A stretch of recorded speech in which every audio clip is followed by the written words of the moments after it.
For my presentation, I decided to do the topic of communicating in person versus communicating online. When communicating in person, there's several aspects that are very important to it. The first one is being face to face, being able to see a person and see their reactions as you're talking and to see what they're saying in their face. Another is the tone of voice. A lot of it's not what you say, but how things are said. Multiple things can be said in one way or a different way to mean multiple different things. And then body language. Body language is majority of our language that we use. So that's a very important aspect of in-person communication. Then sincerity. When you are talking to somebody in person, you're really able to see and hear the sincerity in their voice and that they truly mean something or that they truly don't mean something at all. And then the energy that every person has. Everybody has a certain energy that they give off and that is radiated around them that people are able to feed off of and kind of feel, but that can only be sensed once you're in the same vicinity as somebody. Then the aspects of online communication. It's instantaneous, which is really important for online communication because once you hit send, it's immediately on the receiving end and they're able to see whatever was sent. So that's a very important aspect of it. And then being able to be connected. With online communication, you're able to connect with a lot more people that you wouldn't necessarily have connected with otherwise, just due to interest or something like that. And then the greater detail that needs to be explained when using online communication due to the fact that you can't see somebody's body language and have that tone of voice and be able to see the expressions in their face. You have to go into a little bit greater detail when explaining things to make sure that nothing gets construed or misinterpreted. And then online communication is not very personable because that message could be to anybody. It's not really sincere to the person and being able to see their facial expressions and that it's catered specifically towards that person.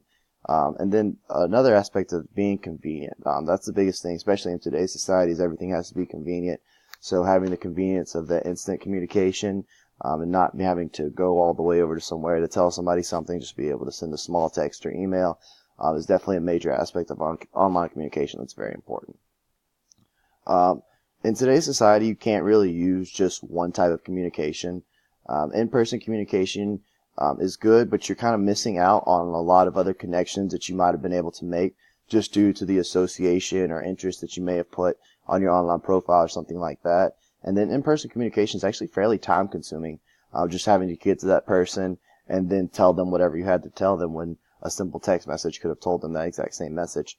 And then online communication has become a necessity in today's modern society. So you can't just communicate in person with everybody nowadays, especially in the professional workforce. You have to be able to send emails to people and send memos and use Skype calls to talk to people who may be halfway across the country. And then you can't use strictly just online because majority of the language that we use is body language. So if you use only online language, there's a huge chunk of our language that's missing. So you're not really grasping the full effect of whatever's being said. And then people can lie very easily online. It's very easy to say, I am 19 years old or I am 56 years old by just hitting a simple couple keystrokes.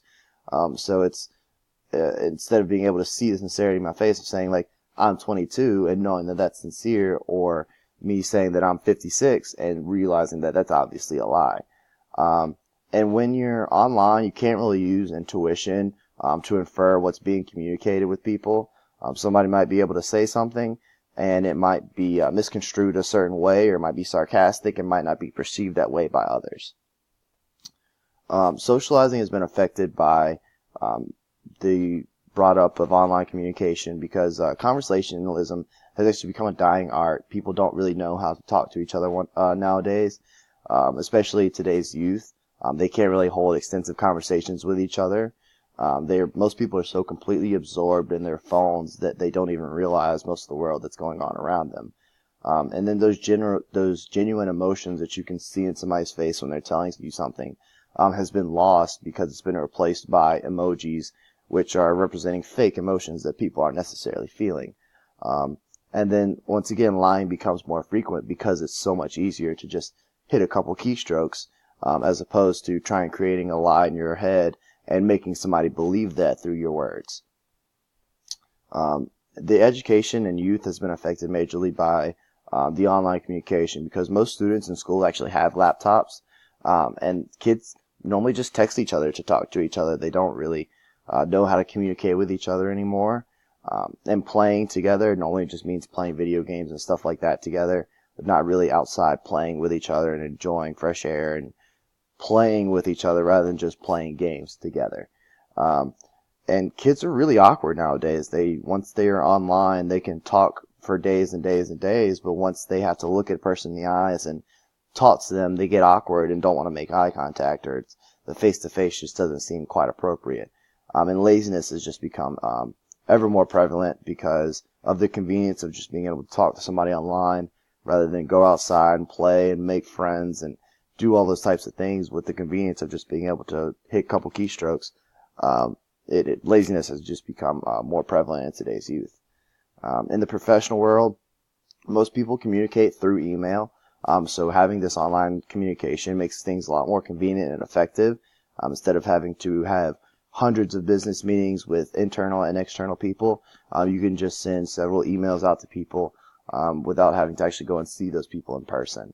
And then business meetings have actually become a lot better too, because you can use Skype calls or conference calls to talk to people who may be halfway across the globe, when normally you'd have to fly out to those people and stay in a hotel and have all types of traveling expenses. But without those, it's a lot nicer to be able to just communicate with somebody on a computer screen and not have to fly out or anything like that.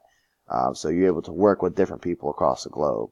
And then working at home has become a new thing for people, and it's become rapidly growing because the way that we're able to communicate online, you don't necessarily have to be in person at the office to necessarily get the work done that need to be done and talk to the people that need to be talked to. But people don't really take the time to get to know each other like they used to anymore.